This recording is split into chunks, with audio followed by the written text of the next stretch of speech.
ഞങ്ങൾ കെ.സി. വേണുഗോപാൽ അവരോടും പറയുന്നത് ഇത് ഞങ്ങളുടെ ഒരു അന്തിമ പോരാട്ടമായി ഞങ്ങൾ കാണുന്നില്ല. പക്ഷേ അങ്ങേ പോലുള്ളവരൊക്കെ അധികാരത്തിലെത്തുകയാണെങ്കിൽ ഞങ്ങളെ മറക്കരുതേ എന്നുള്ളൊരു കാര്യം പറയാൻ ഈ സമയം ഞങ്ങൾ ഉപയോഗിക്കുകയാണ്. നമ്മൾ ചോദിക്കുന്നത് എത്രയാ? 1333 രൂപ 2016 നമുക്ക് ലഭിക്കണമെന്ന് പറഞ്ഞ തുക 10 വർഷത്തിനിപ്പുറം നമ്മൾ ആവശ്യപ്പെടുന്നു. അപ്പൊ ചിലർ ചോദിക്കുന്നു, ഇലക്ഷൻ അടുത്തപ്പോ നിങ്ങൾ എന്താ സമരവും കൊണ്ട് ഇറങ്ങിക്കുന്നത് സർക്കാർ പ്രതിരോധത്തിലാക്കാനാണോ? യഥാർത്ഥത്തിൽ ഇലക്ഷൻ സമയമാണ് സാധാരണക്കാരന് വിലയുള്ള ഏക സമയമെന്ന് തിരിച്ചറിവ് ഞങ്ങൾക്കുണ്ട്. ഇപ്പൊ വിമർശിക്കുന്നവരുണ്ടല്ലോ, 2016 അന്നത്തെ സർക്കാരിനെതിരെ ഇതേപോലെ സമരം ചെയ്തപ്പോ അന്ന് നമ്മുടെ വേദിയിൽ വന്ന് നമുക്ക് വേണ്ടി പറഞ്ഞവരാണ് ഇന്നത്തെ ഭരണാധികാരികൾ. അവർ ഭരണത്തിലേറിയപ്പോ നഴ്സുമാരും വേണ്ട, ആരും വേണ്ട, ഞങ്ങൾ അവഗണിച്ചുകൊണ്ട് നിങ്ങൾ മുന്നോട്ട് പോകാൻ തീരുമാനിച്ചാൽ 28 ലക്ഷം നഴ്സുമാരും അവരുടെ കുടുംബാംഗങ്ങളുടെയും കരുത്ത് എന്താണെന്ന് ഈ ഇലക്ഷനിൽ നിങ്ങൾ അറിയും. അവർ പലരും ചോദിക്കൊണ്ട്, ബഹുമാനപ്പെട്ട കെ.സി. വേണുഗോപാലിനെയാണല്ലോ നിങ്ങൾ ഉദ്ഘാടനം വിളിച്ചത്, അദ്ദേഹമാണോ നിങ്ങളെ ഈ സമരത്തിലേക്ക് നയിച്ചത്? അദ്ദേഹം നമ്മോട് സമരം ചെയ്യാനൊന്നും പറഞ്ഞില്ല. അദ്ദേഹത്തെ നമ്മൾ കർണാടകയിലെ ചില വിഷയങ്ങളുമായി ബന്ധപ്പെട്ട് അദ്ദേഹത്തെ ഞാൻ ആലപ്പുഴ അദ്ദേഹത്തിന് പോയി കണ്ടു. മണിക്കൂറുകൾക്കുള്ളിൽ കർണാടകയിലെ മന്ത്രിമാരെ വിളിക്കുകയും അതിന് ഏറ്റവും കൂടുതൽ സഹായം അതിൻ്റെ എല്ലാ നിർദ്ദേശങ്ങളും എടുത്ത് ശരത്തിനാണ് കൊടുത്തത്.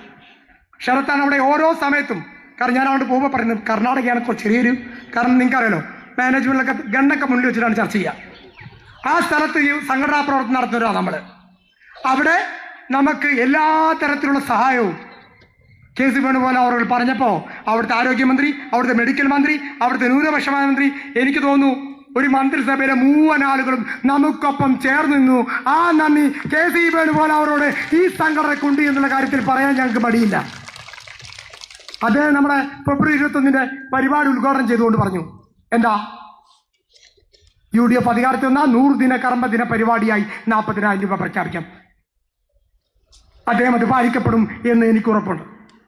കാരണം അനുഭവത്തിലൂടെ ഞങ്ങളത് മനസ്സിലാക്കുകയാണ്. അതുപോലെ രാജീവ് ചന്ദ്രശേഖർ അവരോട് ഞങ്ങൾ പറയുന്നു, ഇന്ത്യയിലെ മുഴുവൻ സംസ്ഥാനങ്ങളും അദ്ദേഹം വിചാരിച്ചാൽ അവരാണ് ഏറ്റവും കൂടുതൽ സംസ്ഥാനങ്ങൾ ഭരിക്കുന്ന പാർട്ടി. നമ്മുടെ മുദ്രാവാക്യങ്ങൾ നിറവേറപ്പെടും. കരുത്തുറ്റ പിന്തുണ നമുക്കിവിടെ തരാൻ പറ്റും. ഉജ്ജ്വലമായ നിലപാടുള്ളവരാണ് അവർ. അപ്പോ ഞങ്ങൾ കെ.സി. വേണുഗോപാൽ അവരോടും പറയുന്നത് ഇത് ഞങ്ങളുടെ ഒരു അന്തിമ പോരാട്ടമായി ഞങ്ങൾ കാണുന്നില്ല.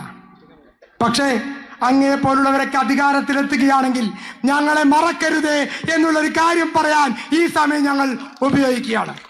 2011 നവംബർ 16 ഈ പ്രസ്ഥാനം തുടങ്ങിയ അന്ന് മുതൽ സമരത്തിലൂടെ അല്ലാതെ ഞങ്ങൾക്ക് മുന്നോട്ട് പോകാൻ സാധിച്ചിട്ടില്ല. ഇന്ന് ബഹുമാനപ്പെട്ട തൊഴിലുവകുപ്പ് മന്ത്രി, മുൻ തൊഴിലുവകുപ്പ് മന്ത്രി ഷിബു ബേബി അവർ പറഞ്ഞില്ലേ, അദ്ദേഹം 35,000 രൂപ 2016 തരാൻ തയ്യാറാണ് എന്ന് നമുക്ക് കൃത്യമായി വാക്ക് തന്നാണ് ഇന്ന് ഇവരെ നടപ്പിലാക്കാൻ സാധിച്ചത്. അദ്ദേഹത്തിന് മുമ്പ് ഭരണം പോയി. പക്ഷേ 2018 നാം എത്ര വലിയ സഹന സമരം നടത്തി. എന്തിനാണ് നമ്മളെ ഇങ്ങനെ തെരുവിലേക്ക് ഇറക്കുന്നത് സർക്കാരുകൾ?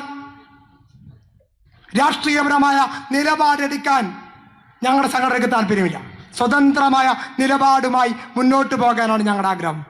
പക്ഷേ നഴ്സുമാരുടെ അവകാശങ്ങൾ ലംഘിക്കാൻ തീരുമാനിച്ചാൽ ഏത് സർക്കാരിനെയും മുട്ടുകുത്തിക്കാനുള്ള കരുത്ത് ഈ പ്രസ്ഥാനത്തിലുണ്ടെന്ന് വരും ദിവസങ്ങൾ നിങ്ങൾ തിരിച്ചറിയും.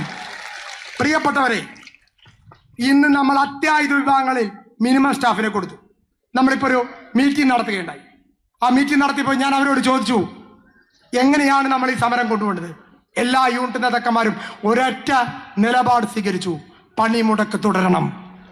ഈ സംഘടനയ്ക്ക് ഇതിന് അണികൾ പറഞ്ഞാൽ, പ്രവർത്തകർ പറഞ്ഞാൽ അതിനപ്പുറത്തേക്ക് സംഘടനയുള്ള പ്രിയപ്പെട്ട സുഹൃത്തുക്കളെ, നാം തീരുമാനിച്ചിരിക്കുന്നു ഈ പണിമുടക്ക് നാളെ മുതൽ കൂടുതൽ ശക്തമാക്കാനും 1/3 ജീവനക്കാരെ അടുത്ത 3 ദിവസം ആശുപത്രി കൊടുക്കും.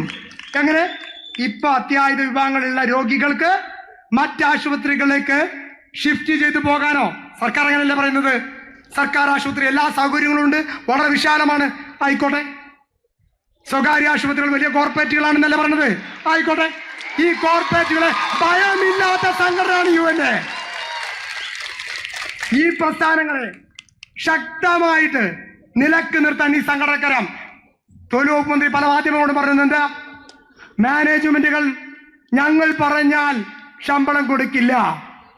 കേരളത്തിലെ സർക്കാരിനെ മാനേജ്മെന്റുകൾക്ക് ഭയമില്ലാതിരിക്കാം, പക്ഷേ UNA എന്നുള്ള പ്രസ്ഥാനത്തിന് കേരളത്തിലെ മുഴുവൻ മാനേജ്മെന്റുകൾക്കും ഭയമാണ്.